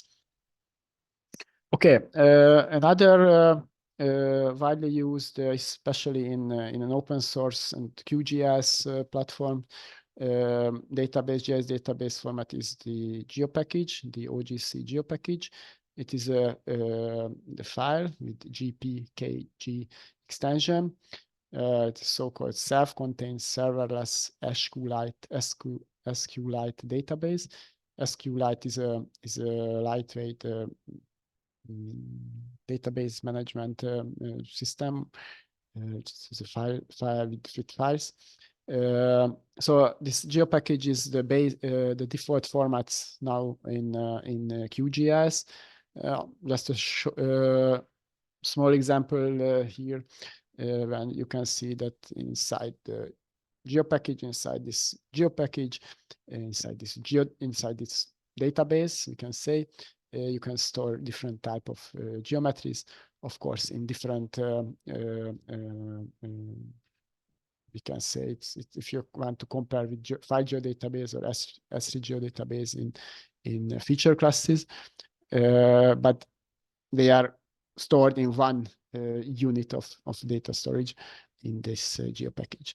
It is open source, it is standardized, platform independent, portable, and so on. Some other properties are listed here, and it's very compact and can contain vectors, rasters, types from rasters, and any other information like layer attributes defining in a map and so on.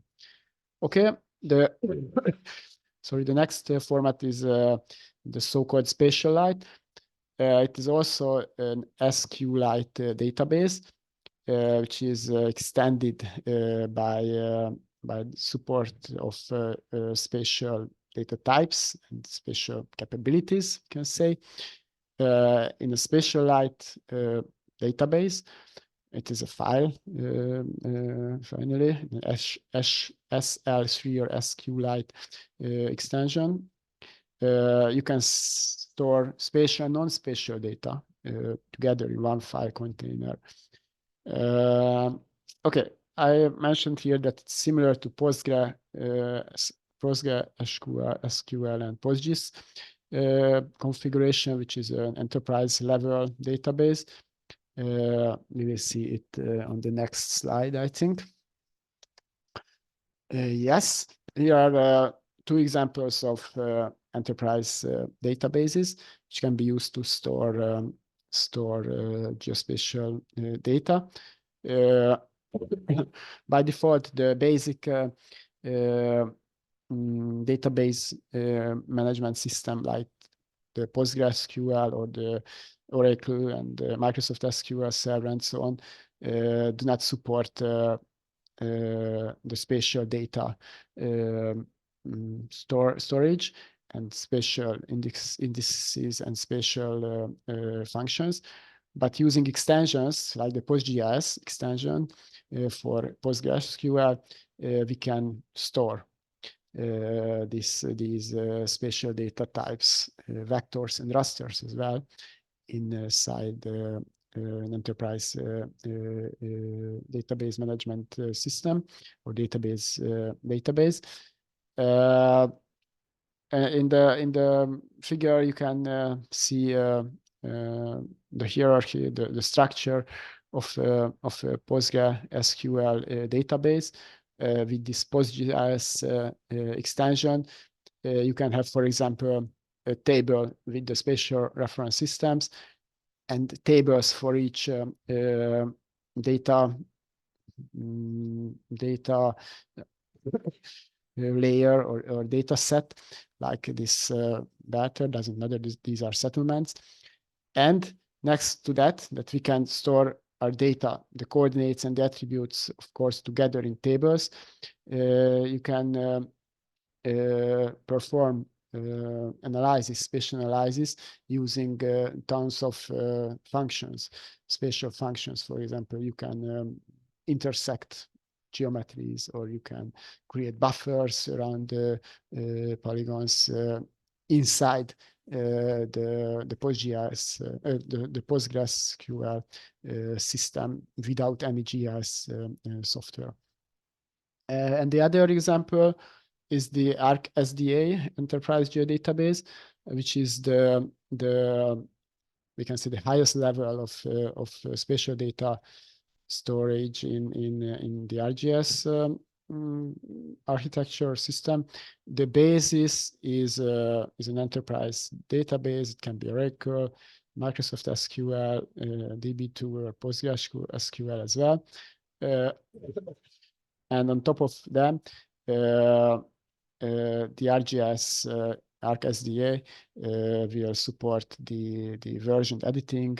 It will support backups and recovery and the multiply user editing with multiply user in the same time, and so on. So it's a centralized data storage for an entire organization, yes, using a relational database management system. So it is not on a small business level, but on for example, a national level, it is a good solution to store geospatial data. Okay, the next group of data or file formats are the CAD formats. I think a lot of you are working with the different CAD systems like AutoCAD or MicroStation. They have their own file formats, of course, and their own idea about how to store mainly vector data, point, lines, polygons, curves, and texts as well. Autodesk have two formats. We have to know one of them is the DWG, is a drawing file. It's the native format for AutoCAD. Next to the geometry, it contains also metadata. And the other one is the DXF. This is the exchange format for these drawings. It is known by different GIS software, so you can read and open the DXF files without any import process Yeah, and another software developer is Bentley Microsystem. It's the microsystem software. It has an own format. It's a DGN file. It is similar to the AutoCAD drawings, storing the geometries on layers and so on. But it can be also managed and open in the GIS softwares. I want to show you an example again in QGIS. I will add a new file. I have a DNG file, and as I add it, I have to select from the content inside the DNG file. I have points, lines, and polygons, and I can select all of them and add the layers to the map. Sorry, this is not from Jamaica; it's from Hungary, but I will zoom to this layer, and here you can see that we only have data on this layer, and we have only linear or polyline features. We have lines with different colors, and the colors have, of course, different sense and meanings. Now the layer is symbolized with the so-called embedded symbols. It's coming from the CAD softwares. And for example, the brown lines are the contour lines. The red ones are the streets, for example, or the blue one is the shoreline, and so on. So we can use and open all these CAD formats in GIS as well. Of course, the best practice is to use a common format, for example, the File Geodatabase, and import or load all the data sets from different formats into this one common package or container of spatial data. Okay, and go back. Okay, and the web file formats or the web spatial data streams are very popular nowadays. We can talk about this GeoRSS format, which is a variant of the RSS files. It's a XML file, and it can be managed as a new URL in the browser, of course, and it is used to describe point, line, polygons geometry, and especially for disaster notifications, it's commonly used this format. Okay, and finally we have three service format for web-based file transfer for geospatial data. We have the WMS, WFS, and TMS. All of them is a URL, and inside the URL, we can type in the browser. We have to define parameters. We have to communicate with the server. And these figures try to show you how they work. For example, in the web map service, the WMS service, you create a request by creating a URL, send to the server, just typing enter, and sending to the server, and the server will load and filter the data from a database behind, or maybe on the same computer as the web server is running. It will symbolize the data which was required by the user, and from the symbolized and filtered data set, it will create an image. And this image will be sent back to the client, to the user in front of the browser, and he or she will see an image on the screen. So the VMS, the WMS, the result of a WMS request is always an image. It can be a so-called tiled image when you are requesting a bigger area, and then after you do this request, you want to zoom in to the area, then the images have to rendered again, and this rendering and the images which will send back to the browser will be smaller parts of the area. So in tiles will be the whole area will be built up from tiles. The WFS, the Web Feature Service, is different from the previous case, because in this case the requests are more or less the same. We want to have some features, some spatial data from a database. The server will load, select, filter this data. It won't symbolize the data set, but it will send back the raw data, the data set itself, in different formats. For example, in shapefile formats, of course, in a zipped archive, in one zip file, or in GML format we talked about for earlier, or in GeoJSON format.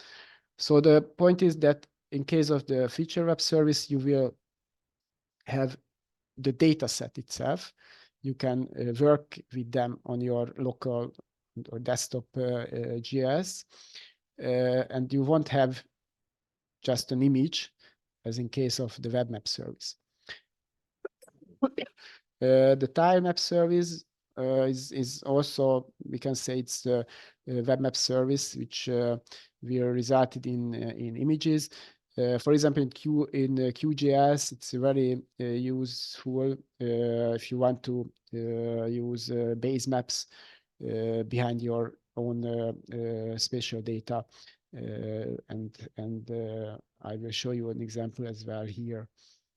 Let's jump back to QGIS. I will remove these layers from Hungary. It's not so important. And go back to Jamaica. And I have some predefined connections to servers which can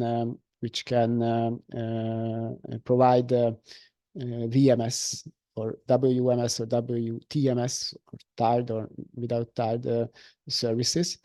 And I have a server which will provide Sentinel-2 satellite imageries.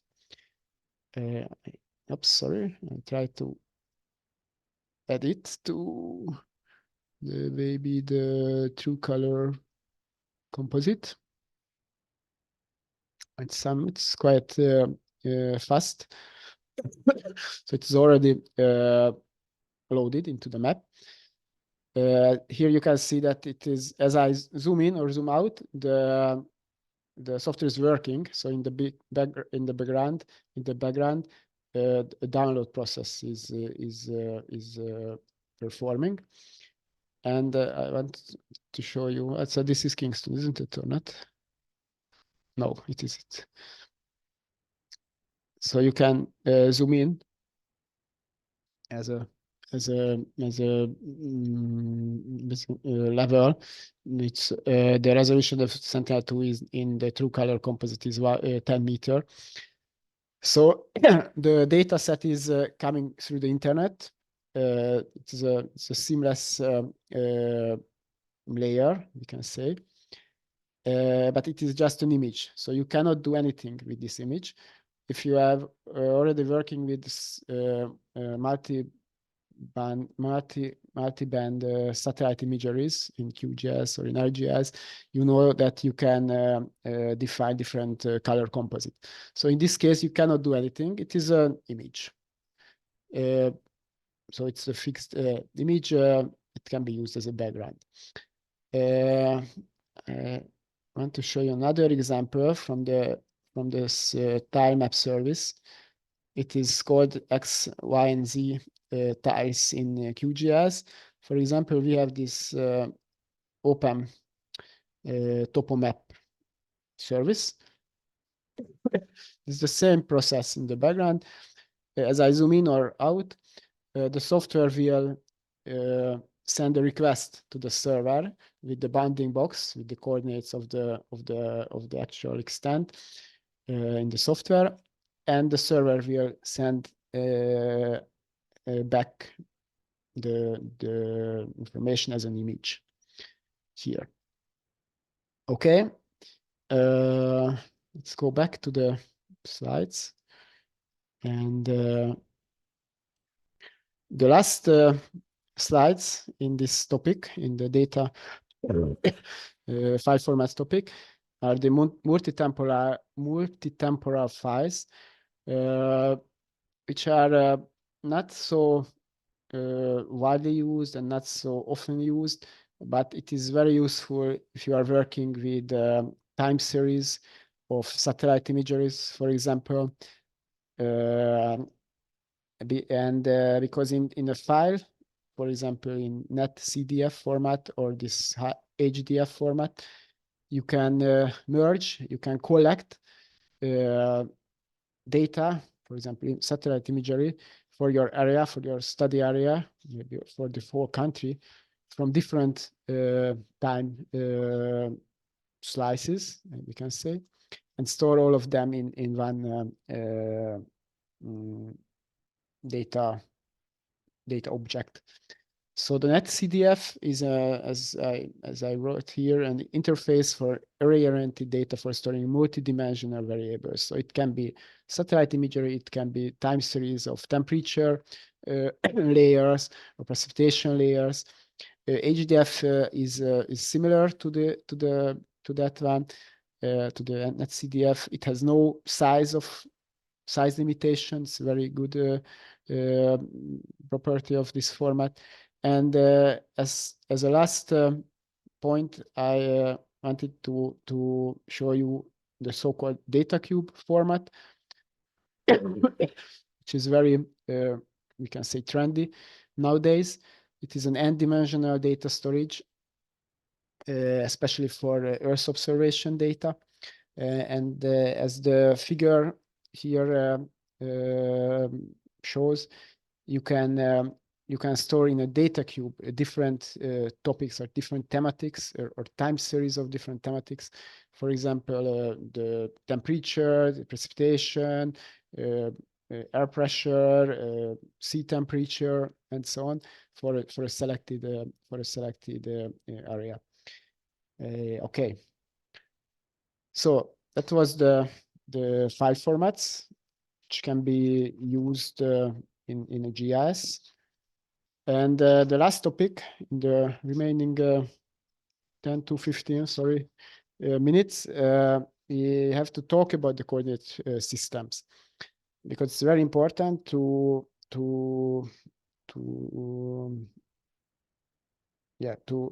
locate, to put your data to the right location. And as I wrote here in the first point, these coordinate systems are a reference framework for spatial data. First, to locate the features on the surface of the Earth, and second, to align the data relatively to each other. Okay, and of course, to perform spatially accurate analysis. If you have two overlapping data set, and then it is important to be on the right location when you want to cut out a part of layer 2 using layer 1, because if it is shifted or moved, or if it has a wrong coordinate reference system, then you will get wrong results. And of course, to create maps, which means you can create maps from data sets with different coordinate systems. We will see it later how to do this and what does it means. Okay, the coordinates in the coordinate reference systems can be specified in different measurement system. Mainly, you can use decimal degrees for longitude and latitude positions, and you can use so-called measured value units like feet or meters or sometimes kilometers. Spatial data is always defined or can be defined, not always, in both horizontal and vertical coordinate systems. The horizontal coordinate system defines the position on the surface of the Earth and can be three different types. It can be a geographical coordinate system, a projected, and a local. We will talk about the geographic and the projected later. And the vertical coordinate system defines the relative height or depth of the data. So we need a reference surface to define the height or the depth. Okay, the geographical coordinate system, this is a horizontal coordinate systems, are based on three-dimensional ellipsoidal or spherical surface. We will see it later. The location are defined using angular measurements, so we measure angles with decimal degrees units, and the measuring of the longitude. This is the first, the x coordinates. These are measured from a prime meridian. It's mainly used the meridian across Greenwich, London, and the degrees of the latitude. This is the second coordinates. The y coordinates are measured from the equator. Geographical coordinate systems. To define a geographical coordinate system, we need an ellipsoid, which is a mathematical model of the Earth's surface, and we need a so-called datum, which define the way how this ellipsoid, this mathematical model, the surface, aligned to the geoid, which is the real surface of the Earth, which is a very complex surface. Here in the figures, you can see the geoid, a version of the geoid, and an ellipsoid, which is defined by a shorter and a longer axis. This is a semi-major axis, which is the equatorial radius, and the semi-minor axis, which is a polar the radius, which is the shorter radius, because the Earth is, it's a bit this form. Okay. And the geoid is representing the Earth's true shape. So we have to align the geoid and the ellipsoid. It can be it is done by a datum, which can be a local or a geocentric datum. The local datum means that you align the spheroid on a local point or region of the geoid. It is used for local measurements, and the geocentric type of datums align the centrum of the ellipsoid and the geoid. So the consequences of them is that the location of the Earth's surface can take different coordinate values on different datums. So the same location can have different coordinates based on the datum you are using. So it's very important to know and to apply properly the geographical coordinate systems. Okay, this is the geographical coordinate system using angular measurements, latitude and longitude coordinates, and so on. But we mainly working on not on the curved surface of the Earth, but on a flat surface, like a map, paper map, or the display of the monitor. So we have to transform and calculate the coordinates of the from the geographic coordinate system to a flat surface, and these are and so we got the projected coordinate systems, or PCS, which are the planar systems, so it is defined on a plane, not on a surface of a curved spheroid, for example. It uses always linear measurements, meter or feet, and and the coordinates are, the meaning of the coordinates isn't longitude and latitude, but distance from the origin of the coordinate system. And yes, the projected coordinate system always have an origin, x and y axis, and the linear unit of measurements, meter or feet, as I mentioned. So to create or to define a projected coordinate system, we need a geographical coordinate system, which will be the base of the coordinate system, which will be the source from where we want to transform or project the positions into a plane, into a planar flat surface. And the map projections, the mathematical equations and calculations will be convert these angular coordinates of the GCS, the geographical coordinate system, to the Cartesian coordinates planar of the planar projected coordinate system. The map projection can be aggregated into different groups.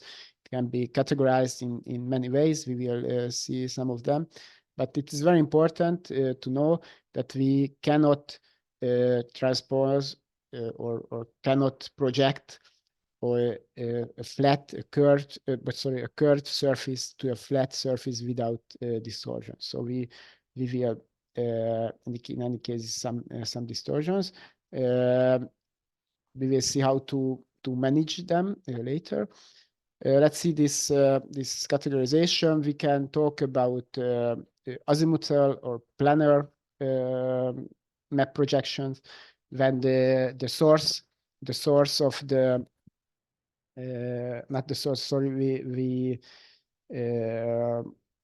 we project the curved surface to a planar to a flat plane, which can be touch or intersect the Earth's surface. We can use a cylinder around the Earth. These are the cylindrical projection, or we can use a cone here as a target surface where we want to project or project the positions. And the projection can be tangent. Here you can see in the first row tangent projection. The surface of the cylinder or the conic or the planar plane touches just in one point the Earth surface, or it can be second when it is intersecting along a circle, for example, in azimuthal, or along two lines, for example, in cylindrical projection. Based on the orientation, it can be normal when the axis of the cylinder of the cone is perpendicular to the equator, or it can be transverse, like this. It's parallel to the equator, or it can be oblique between the two values. And based on the distortions we can have on the projected map, projection can be conformal, can be equal area, or can be equidistance. When we use conformal, the angles won't change. By the projection, equal area will retail the areas or the duration of the areas after the projection, and equidistance will remain the distance between 2 points. wrote here some examples of projection from different categories, and I highlight here the Lambert conformal conic projection, which is used in the Jamaican grid as well. So from its name and the category, we can see that it is a conic projection. Which means we are projecting, transform the coordinates to a cone surface. It is conformal, so the angles won't change by the projection. And yes, it is a Lambert. This is a type of the mathematical equations which is used to transform, to calculate the GCS, geographical coordinates, to the Cartesian coordinates. Okay, I plan to show you some examples in QGIS, but I won't do this now. But don't be afraid. In the practice, in the end of January, I prepared some exercise with different projections mentioned here on this slide. Okay, some words about the transformation. So if we have data or data sets in different coordinate reference systems, geographic coordinate reference system, and we want to use them together. For example, in one map, we have a map layer from one geographical coordinate system, another with another coordinate reference system. We have to transform them to a common system to visualize them and to display them on the right location, overlapping them with the right relation. It is they are the transformation which will convert calculate the coordinates between different geographical coordinate systems. And this is the case. I mentioned that in a GIS, if we are composing a map, we can have layers with different coordinate reference systems. And by default, for example, in ArcGIS, this is the default, that the coordinate reference system of the first data set you add to the map will be derived, will be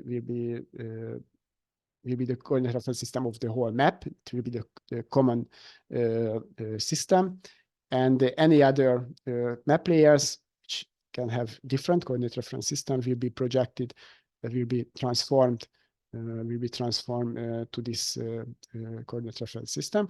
Of course, this is a prerequisite that the software has to know these transformation between the different geographical coordinate reference systems. And for example, I copied here the available transformations in ArcGIS, which can be used for Jamaica. Here you can see, and we will also see a summary table of coordinate systems in Jamaica. But you can see here that you can transform from the 2001 JET 2001 to the global and the used by GPS used VGS 84 system. You can transform between different Jamaican coordinate reference systems, like from 1969 and 2001 and so on. Just a slide about the coordinate reference system. Maybe it's not so important than the horizontal coordinate reference system. So the point is that you have to define the z coordinates, the third coordinates, which means the height or depth of the point, and we have to refer this position to a surface, which can be the geoid. So this surface, this reference surface, can be the geoid, which is actually the mean sea level, or it can be also single points everywhere defined, for example, in a country scale, or this vertical coordinate reference system can refer the height or depth to a spheroid as well, which is this is a spheroidal vertical coordinate reference system. I looked for, and I found that in Jamaica you are working in this JED 2001 ellipsoidal vertical reference system, which is used the VGS 84 spheroid, so it is a spheroidal or ellipsoidal vertical coordinate reference system. Okay, and the short presentation or representation of the position of the geoid, the mean sea level, or this line of the mean sea level, the ellipsoid, and the real surface, this topographic surface. And it doesn't matter that we are measuring from the ellipsoid or we are measuring from the geoid, of course.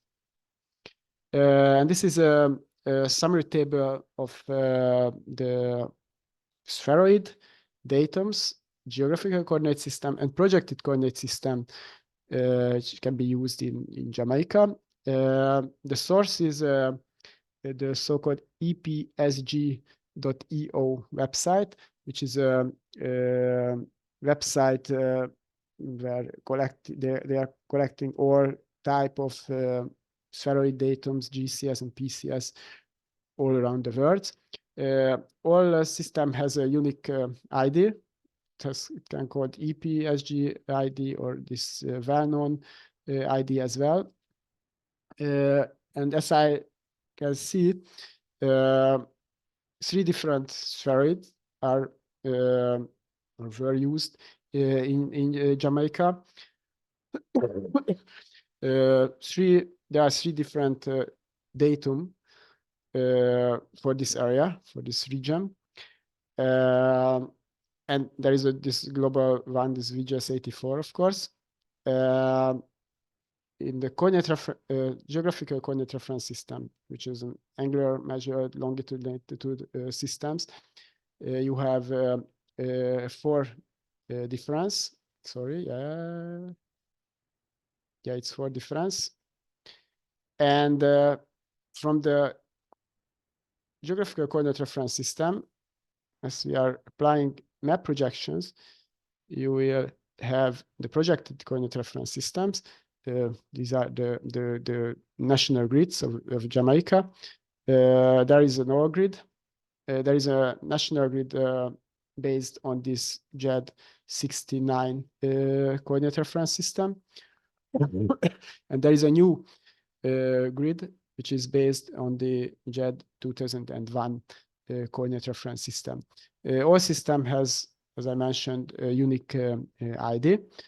In Jamaica, it's also used the UTM zones with the same datum, with the JED 2001 datum.